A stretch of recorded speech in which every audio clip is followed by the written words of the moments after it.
Muchísimas gracias a todos, al profesor Igor Pérez Tostado que me invitó y a todos vosotros.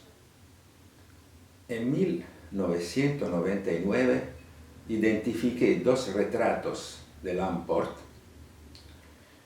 hechos en Amberes en 1635, después de la batalla de Nördlingen. Una pintura atribuida a Rubens en el Museo Timken de San Diego, en los Estados Unidos, y un bosquejo siglado VD, atribuida a Van Dyck, o por lo menos a su atelier, ahora en el Museo de Budapest.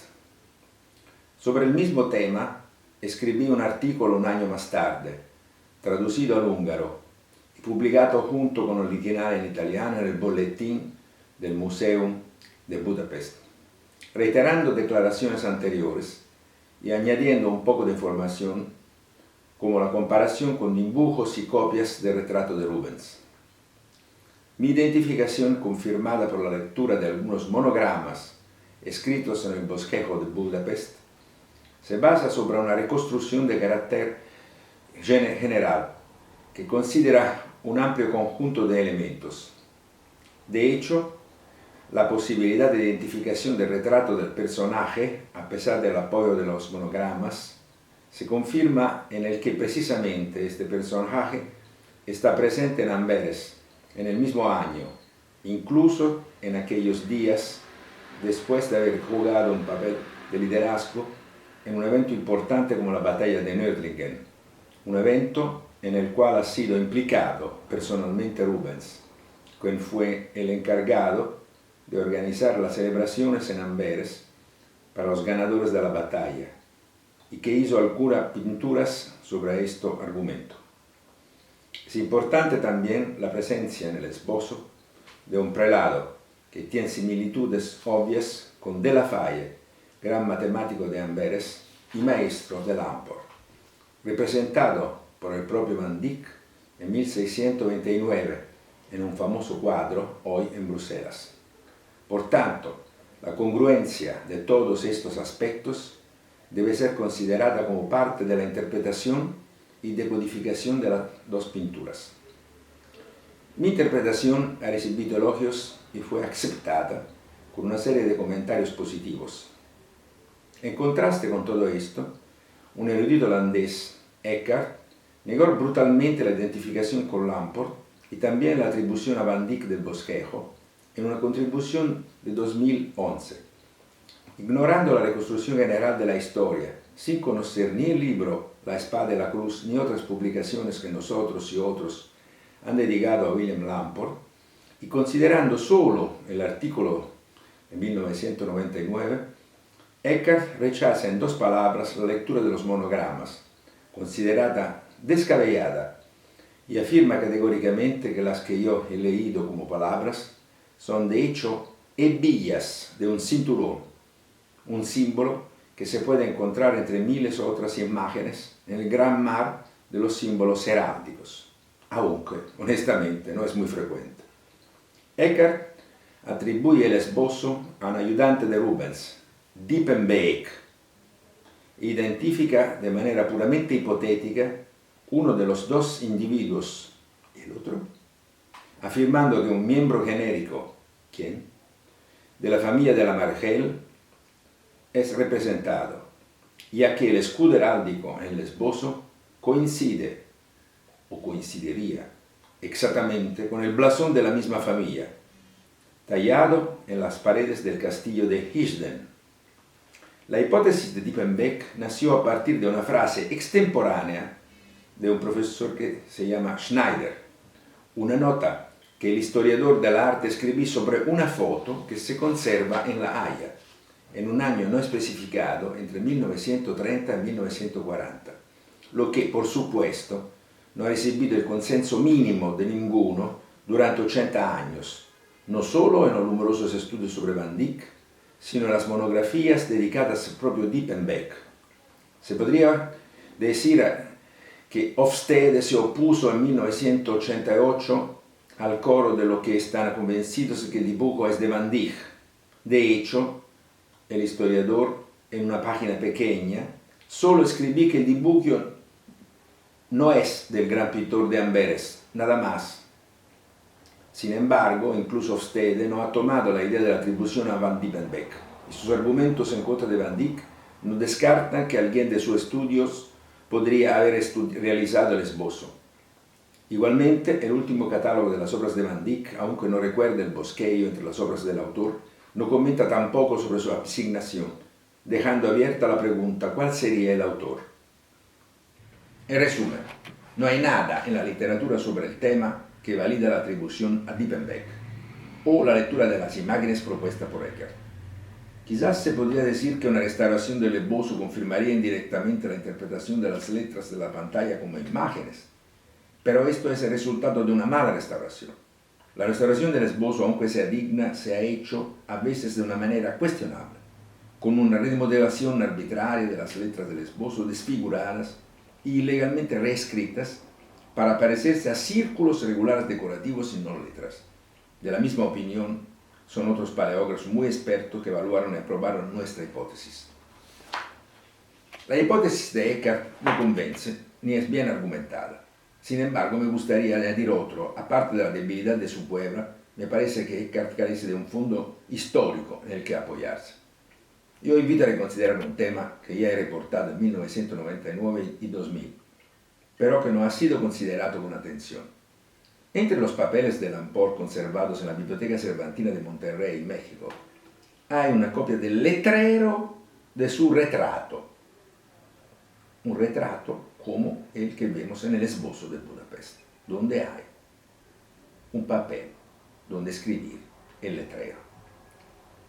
El texto que iba a ser añadido corresponde a un poema lleno de exageración y hipérboles barrocas, que afirma que el retrato del prodigioso joven Guillén Lombardo está en el real retiro de su majestad.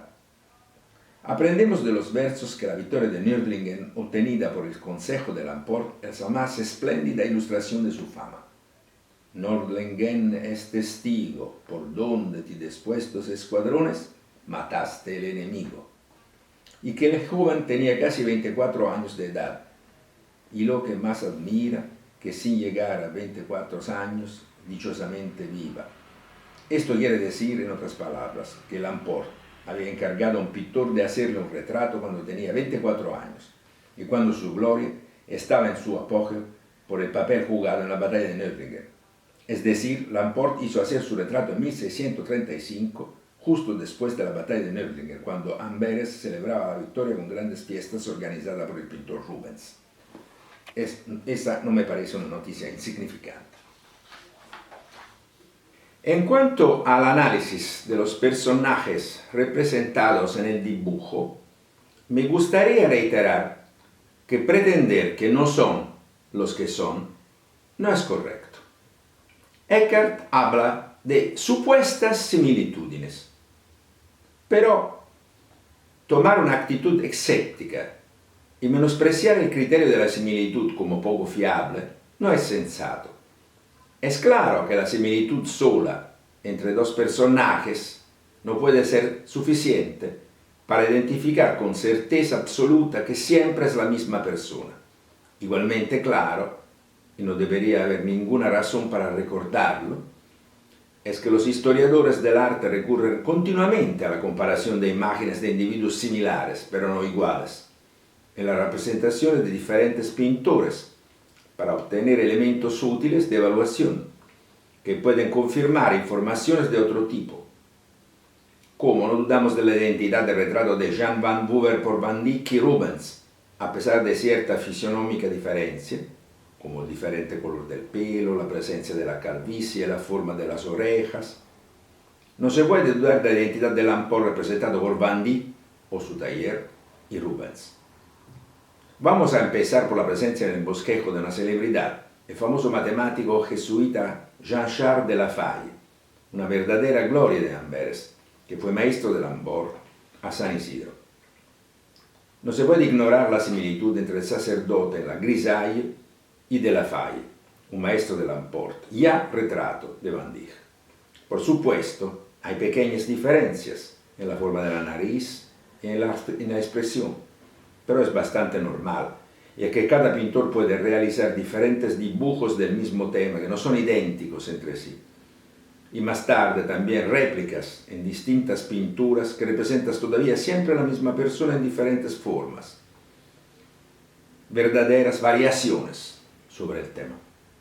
¿Cómo no dudamos que Jaap de Velde es siempre la misma persona en los grabados derivados de los dibujos de Van Dyck, aunque hay pequeñas diferencias entre las caras, la forma de los ojos, la posición de las pestañas, la forma de la punta de la nariz, la presencia de arrugas y signos de envejecimiento, incluso la expresión.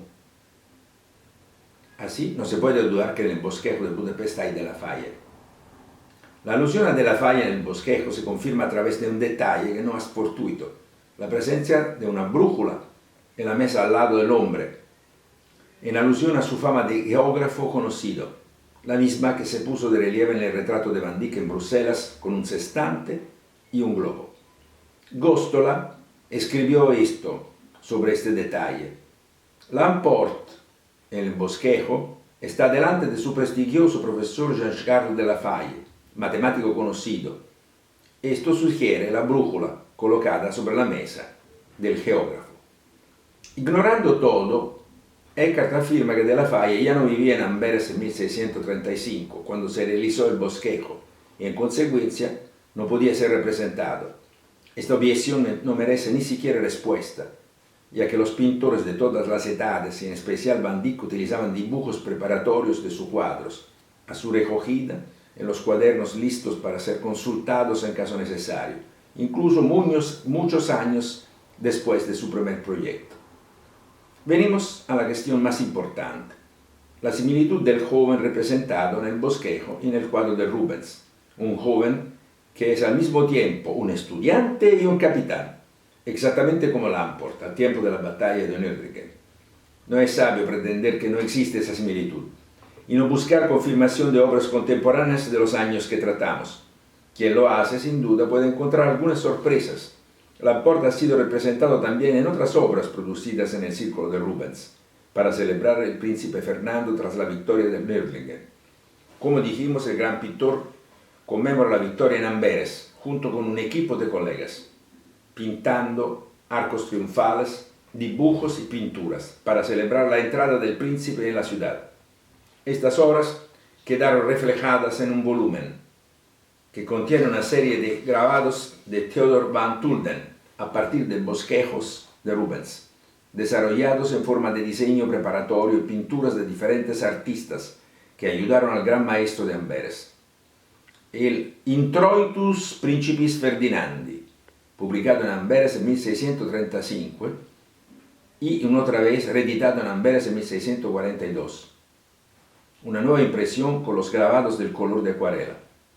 En ambas versiones se puede ver claramente el joven aventurero irlandés con armadura y casco, en la procesión del príncipe Ferdinando, en el papel de Virtus, un retrato hecho de Cornelis Schütz, utilizando un bosquejo de Rubens. Esta no es la única representación de L'Emporte en la colección de imágenes del volumen. Un otro pintor de Amberes, Ricaert, asistido por Jacob Jordaens, desarrolló un famoso bosquejo de Rubens haciendo un retrato del aventurero en el papel de Belerofonte, que mata a la quimera, alegoría de la herejía. Esta última representación es interesante. Como señaló Martín, el príncipe Fernando hubiera sido lógicamente el verdadero Belerofonte, que derrota a los herejes, así como es explícitamente escrito en el subtítulo de la grabación para Gerard Gebhard, famoso humanista y amigo de Rubens. En realidad, hay una razón para una representación tan increíble. L'Emporte era más popular en Amberes de los que pensamos, y su reputación como experto militar fue muy apreciada, y con buena razón. Volvemos atrás, al poema conservado en Monterrey, que tuviera que ser escrito en el papel de las manos de L'Emporte. Como ya hemos dicho, los versos declararon: Nürburgring es testigo donde por ti dispuestos escuadrones mataste al enemigo.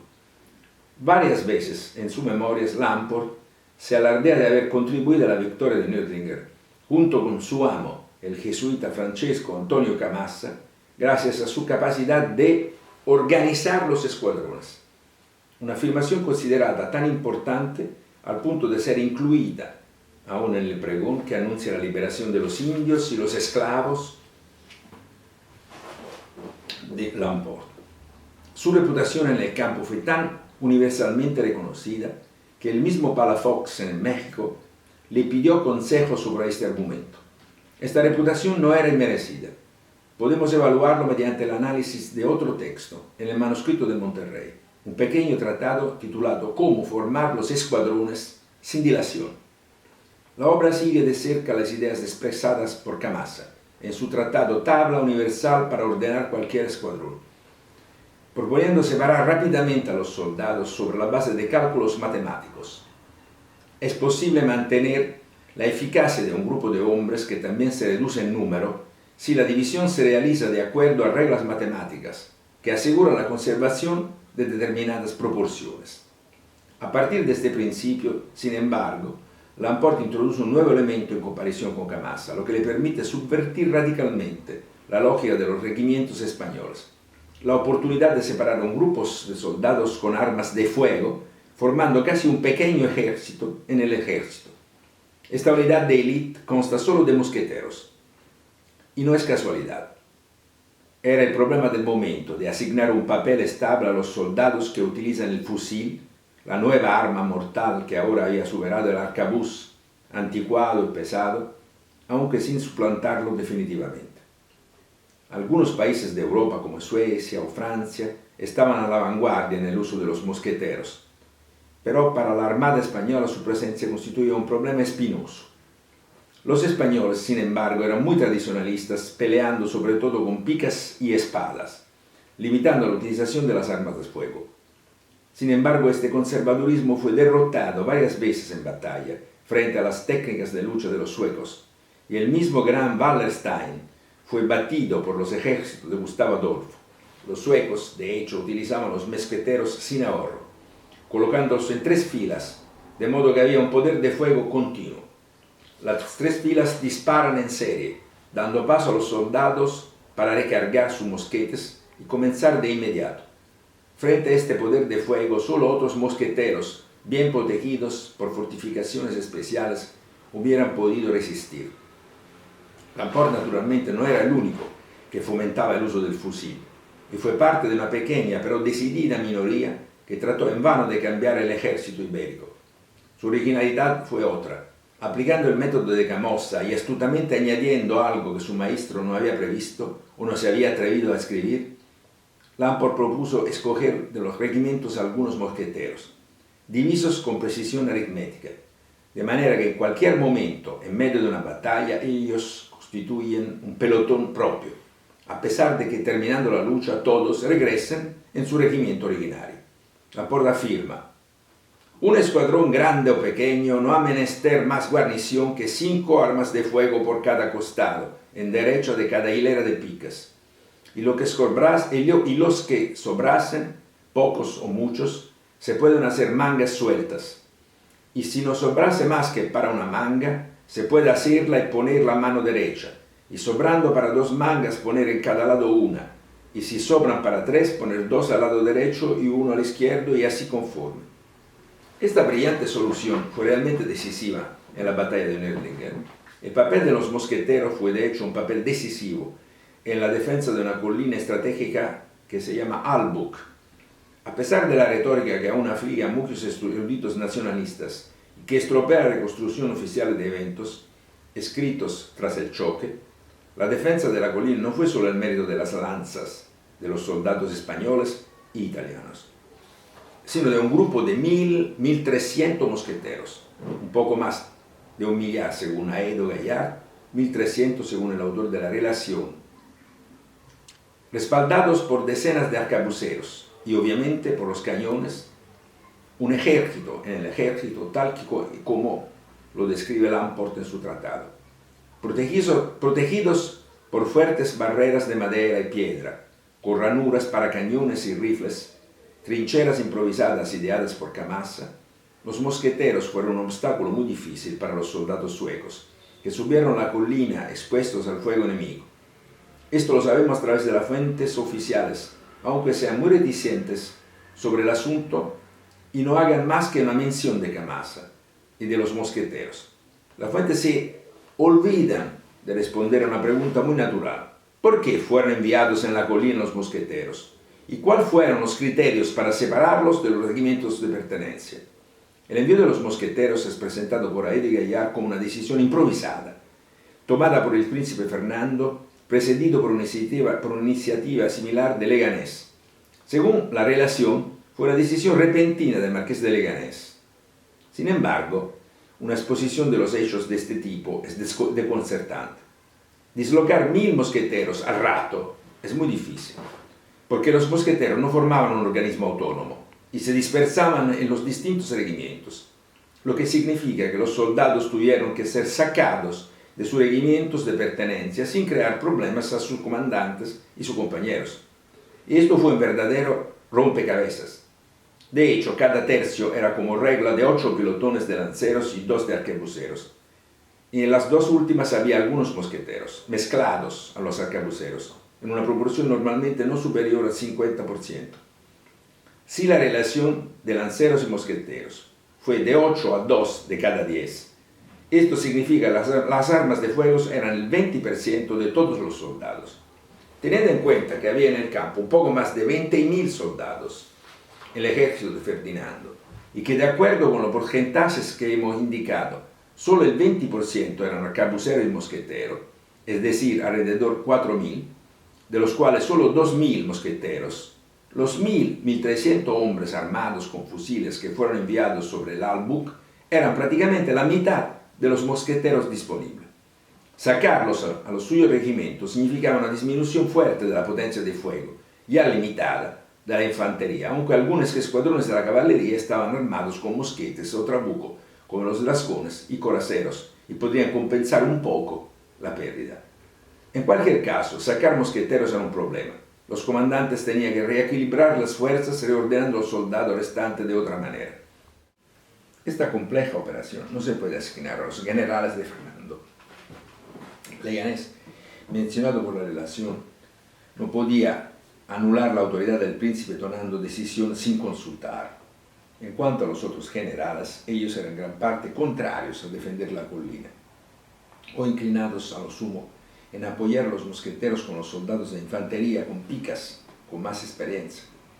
Incluso Fernando nunca hubiera sido capaz de concebir una operación militar tan audaz, no solo porque, como lo demuestra Aedo y Gaillard, fue muy rápido desinteresarse de la suerte de Albuc, después de los primeros fracasos de los españoles, y cambió de opinión solo por la intervención de algunos de sus generales, pero sobre todo porque siempre se mostró bastante ingenuo en el ejército, como lo demuestran un poco avergonzadas las fuentes oficiales. El cardenal Infante dio pruebas durante la batalla de inconsciencia absoluta, hasta el punto de que incluso el apologista Aedo y Gaillard se vio obligado a admitir que algo no estaba bien. Para escapar de la vergüenza, Aedo y Gaillard escribió que Fernando tenía que haber sido inspirado por Dios, pero añadió con cierta malicia que no todos lo creían, empezando por los veteranos alemanes, permaneciendo aturdidos, viendo la facilidad con que el cardenal Infante, que en el medio de la furia siempre había una impropiada cara risueña, como si hubiera estado mirando sin cuidado una muy gustosa comedia, la facilidad con la cual dispuso los escuadrones en el campo, alegre y seguro como alguien que organiza un torneo. No fue Dios quien dictó al siempre alegre Ferdinando lo que no sabía y apenas entendía. Fueron los personajes que podían hablar con él en secreto y sugerir los movimientos correctos, como el matemático de San Lorenzo del Escorial, el padre Francisco de Roales, su tutor, un gran amigo de Gamassa y maestro de Lamport, como el matemático Francesco Antonio Gamassa, el confesor de Leganés, que dirigía hábilmente las maniobras, como dice Aedo y Gaillard, que aunque no tenía derecho a seguir las tropas y que fue traída a petición explícita del marqués de Leganés, y como el colegial de San Lorenzo del Escorial, William Lamport, de notoria eminencia en las matemáticas y en la disciplina militar, que Olivares había enviado para controlar al cardenal Infante porque no tenía confianza en él. Si admitimos la influencia de este pequeño grupo de personas que actuaban en las sombras, también podemos entender el papel de Leganés recordado en la relación. El protector de Camassa, primo y partidario de Olivares, verdadero alter ego del cardenal Infante, hubiera seguramente podido presionar al cardenal y hacer lo que sus brillantes consejeros le habían sugerido. Laporte tenía razón reclamando el crédito, al menos parcial, de la victoria, que sin embargo, como he escrito en otros lugares, se logró también gracias a una estrategia global.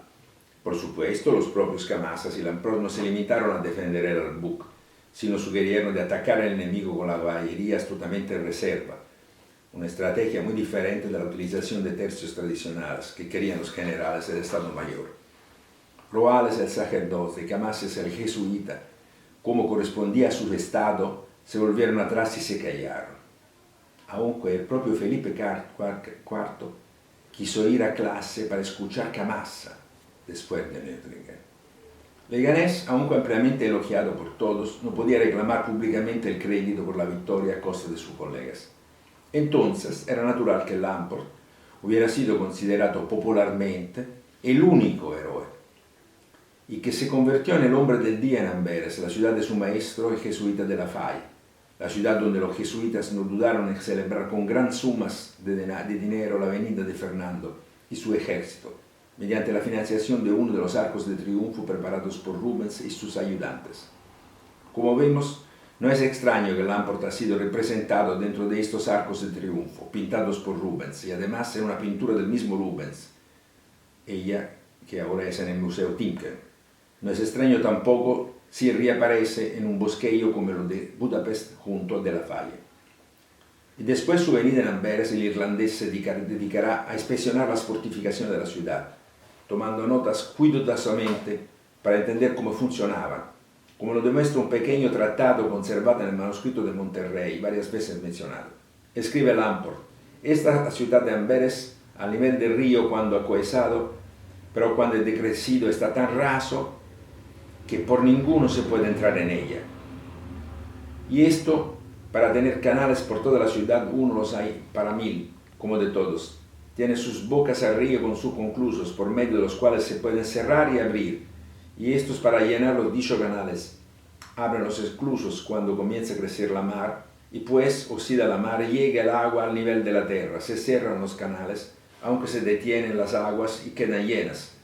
Pero para que las dichas aguas no se corrompen, ni el aire tampoco así, para estar detenidos de 8 con 8 días que ha pasado la mar, de todo punto abren de golpe todos los enclusos y salen las aguas con tanto ímpetu que quedan limpios los mismos canales.